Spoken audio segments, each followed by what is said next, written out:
Hi grade 12s, welcome to this video on calculus. Let's dive right into it. So the very first question says, if f of x is equal to minus 2x squared plus 3x, determine f prime of x from first principles. Okay, before we even look at first principles, what we're going to do is use the power rule to see what our answer needs to be. We know differentiating this using the power rule, our answer must be minus 4x plus 3. This is the answer that we need to get after applying first principles. Okay, now what does the first principles formula say? It says f prime of x is equal to the limit as h approaches 0 of f of x plus h minus f of x all over h. But you don't have to memorize it because it is given on the formula sheet. Okay, so f prime of x is equal to the limit as h approaches 0, f of x plus h minus f of x all over h. Now let's start substituting in. We keep the limit as h approaches 0. Otherwise, the moment you decide to drop a limit, you immediately lose a mark. So please don't drop the limit prematurely. Now, we're going to say this is minus 2 into x plus h squared plus 3 into x plus h minus 2x squared plus 3x all over h. Keep the limit as h approaches 0. The limit as h approaches 0. Now we're going to FOIL out. So we have minus 2 into x squared plus 2hx plus h squared plus 3x plus 3h, okay, plus 2x squared minus 3x all over h. Keep our limit there.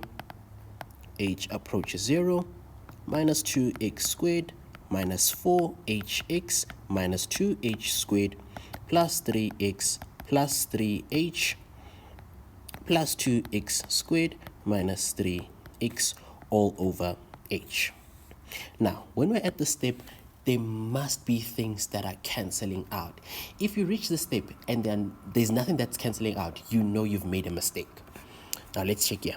So there's a minus 2x, which deals with the positive 2x.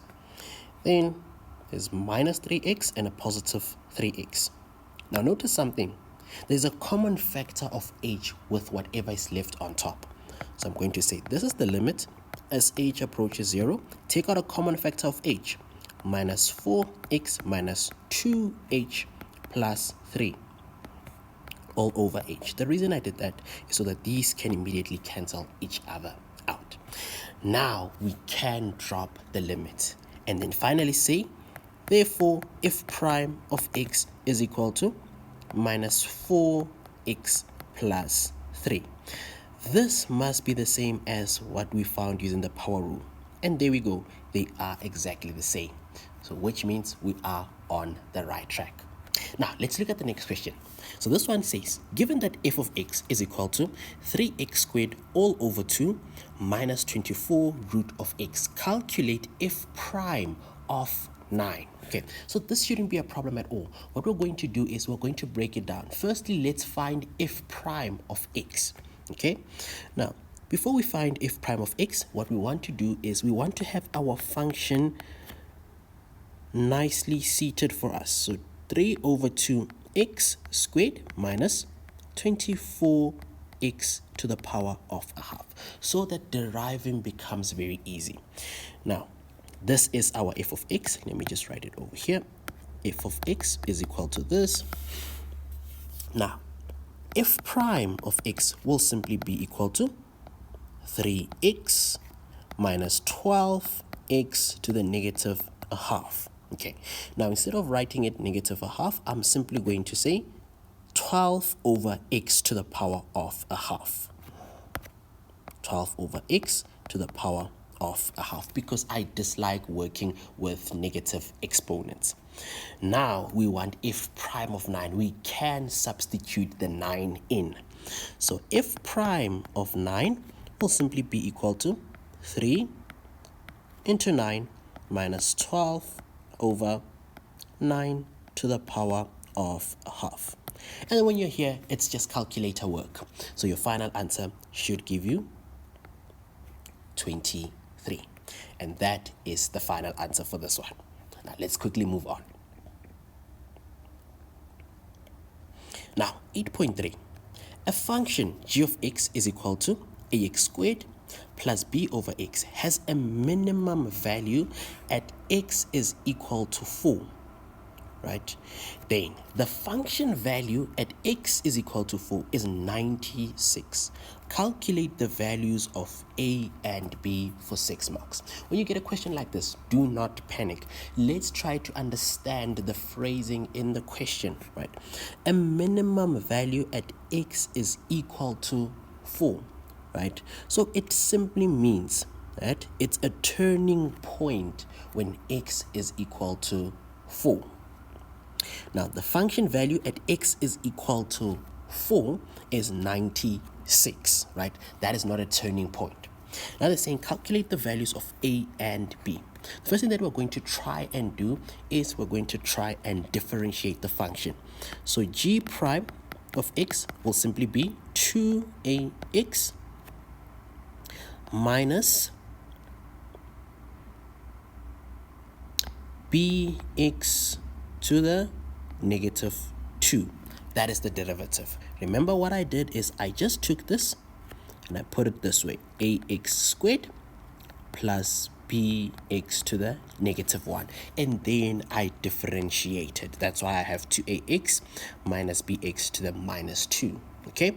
Now if you don't like negative exponents, we can say this is 2ax minus b over x squared. Okay, now let's move on. They said what? It has a minimum y value and it has a minimum value at x is equal to 4. So what we're going to do is we're going to substitute 0 and 4. So we know 0 is equal to 2a, our x is 4, minus b over 4 to the power of 2. Then moving on, 0 is equal to 8a minus b over 16. Then b is going to be 8a multiplied by 16. Okay, now it's just a matter of calculation, calculating there, so that our b becomes 128a. Right, now let's see what else we can do. They say the function value at x is 96.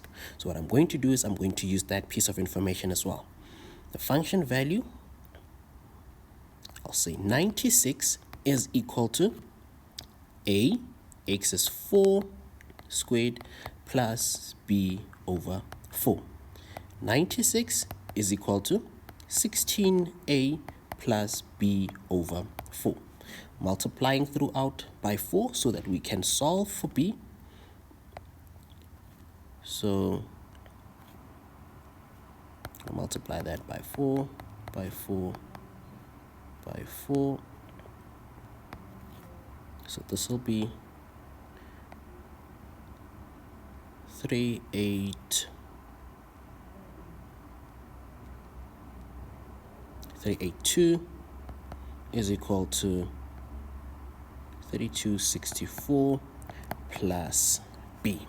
Okay, now we can solve with an a, my mistake, with an a there. Now we can solve for b. B is equal to 382 minus 64a. Okay, it's actually 384, my mistake, 384. Let's quickly fix that. There we go. Now substitute the value of b that we found. 128a is equal to 384 minus 64a. And then we're going to try and solve. Our a must give us a value of 2. And that is how you deal with these kind of questions. I hope this made sense. I will see you on the next video.